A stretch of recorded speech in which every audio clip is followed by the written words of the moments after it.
سلام دوستان، با شما هستم من مبارز احدوف. در سامانه‌های اجتماعی مسنجرها خیلی زیادند. یکی از مسنجرهای معمولی که طرز استفاده آن برای مردم خیلی قلای گشته است و حالا بیشتری معاشرت مردم طریق این برنامه یعنی ایمو صورت میگیرد. دانستن یکچند سرهای برنامه ایمو امیدوارم معاشرت ما را باز هم آسان و قلایتر میگرداند. ما را همراهی کنید. مهاجرانی که مهلت دکومنت‌هایشان کم مانده است و خواهش گذشتن سرحد را دارند، همین لحظه رقم‌های اکای محیدین را در تلفن‌های خود سخرانید کرده زنگ زنید تا دیر نکنید. ان شاء الله شما را ساق و سلامت به سرحد قزاقستان برده می‌آورند. دوستان، پیش از تماشای ویدیو به شما توصیه می‌دهم که همین لحظه پلی مارکت در آمده ایمورو پیدا کرده ابنویت کنید، چون بعضی فونکسی‌هایی که حالا میگویم در ورسی کهنه ایمو وجود ندارد. یکم، آیا نمبر ایمو را ندانسته اسمس نوشتن ممکن است؟ سامانه‌های اجتماعی معاشرت بین آدمان را آسان می‌نماید، اما در بعضی آنها رقم موبیل ما عیان می‌گردد. این مشکلی روی حل خود را در برنامه ایمو پیدا کرد. برای این به ناسترویک ایمو دروید، در اول ایمیا پوزواتلیا. اینجا با حرف‌های انگلیسی چیزی نویسید. گاتوف. اکنون این نشانه را پخش کرده با یگان سایت های معاشرتی یا پشت روان کنید. شما رقمتون را معین نکردید، ولی اون آدم میتواند به این سیلک داخل شده به شما نویسد. دوم، استوری برنامه ایمو البته فونکسی خوب است. گاه دوستانمون ویدیوهای شوق‌آور میگذارند. باز پیدا میشوند آدمانی که هر گونه ویدیوهای نالازمی میگذارند که پسندمون نیست. چون این استوری رو پخش کرده استید، ایگنوریرovat. دیگر این استوری به شما نمیبراید. اگر کای وقتی که لازم شد میتوانید به این ناسترویکا در آمده از نو اجازه دهید.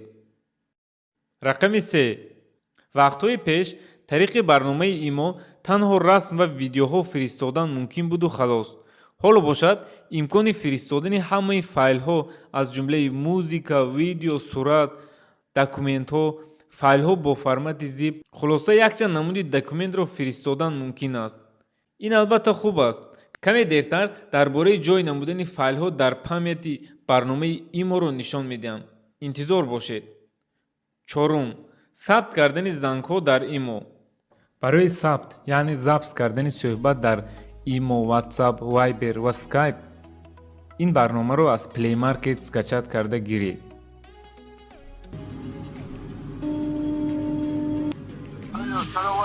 و علیکم سلام. چه شما سلامتی اون است؟ نه، проверка связь.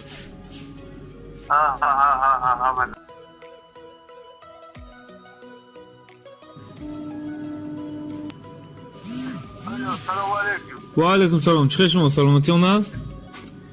اویدی زبسی زنگ‌ها ویدیوی پورا در کانال هست. اصل که در زیر ویدیو بوده میتونید در آمده معلوماتی پورا گیرید. از شما احترامانه خواهش میکنم اگر برایتون مشکل نباشد همین لحظه ویدیو رو در ایموی خود پدیلیت کنید. من باشم شما رو انتظار شده. پس از گذاشتن ویدیو رو دوام میدهم. 5.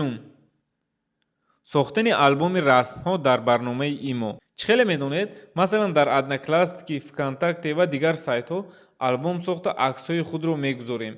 هر وقت دوستانمون خواهند میتوانند در آمده بینند. در ایمو هم چنین فونکسیا وجود دارد. به ناسترویک ایمو دروید، اینجا добавить آلبوم. یگان آلبوم ساخته رسم های خود رو добавить کنید. هر وقتی که دوستان خواهند میتوانند در آمده بینند. 6. چگونه عکس ها و ویدیوها رو از دروزه اسکچات کنیم. با پروگرام ایمو داخل شده با کانتакти میگذاریم، با پایان میفرماییم. در پایان کانتакт ها добавить друзей رو یافته پخش کنید. добавить по номеру телефона. یعنی رقم ایموی خود رو добавить کردن لازم. اکنون در اینجا هر چیزی که نویسیم بازپس به خودمون میآید. در استوریا ها یا друзья یگان ویدیو یا رسم معقول شد پدیلیت رو پخش کرده به خود روان کنید. بعد این داخل اسمس شده метавонед скачат карда гиред. ҳафтум. дӯстон, ба ҷои асосии видео расидем. Бо диққат бошед. барномаи имо имконоти ҷой намудани файлҳо, расм ва видеоҳои моро дар памяти худ додааст. чӣ гуна номери худро дар имо дабавид карданро аз секрети шашуми мо аллакай фаҳмидед. ба ҳамон смс дохил шуда, аксҳо, видеоҳо ва файлҳои ба худ лозимиро боз ҳам ба худ фиристед. ҳамаи ин инҷо дар папкаи маи файли сахранид шуда меистад. ин албатта имконияти хуб аст. агар файлҳо ва расмҳоро ба дигарон ҳам равон кунед тариқи файл, боз ҳам дар ҳамин папка омада меистад. агар файлҳои зиёд дореду мехоҳед дар имо ҷой намоед, инҷо функсияи пулакӣ аст. дар ин обуна шуда метавонед то 25 гигабайт чизҳои худро дар имо гузоред. сирри ҳаштуми мо ба ҳамаи месенҷерҳо дахл дорад. баъзан мешавад ҳолатҳое ки ба мо тасодуфан смс менависанду боз удалит мекунанд. албатта дар аксарияти мо шавқи хондани чунин смс пайдо мешавад. агар дар телефони мо программаи notification хистори бошад, мо аз ин смс огаҳ шуда метавонем. чунки ин барнома ҳар як смсе ки ба мо меояд зуд онро сахранид карда мегирад ва як уведомление аз смси омада ва дигаре аз удалит шудани он ба мо хабар медиҳад.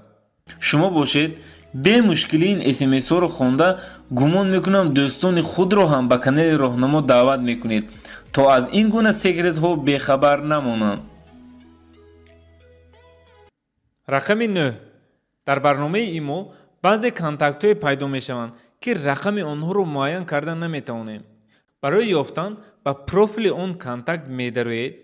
ин контактро як бор заблокироват карда аз нав мекушоем ва ба ӯ ягон смс менависем.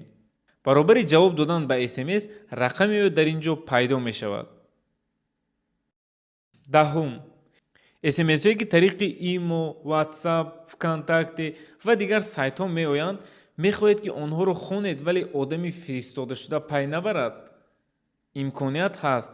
пас ин программаро аз плей маркет ба телефонҳои худ скачат карда гиред.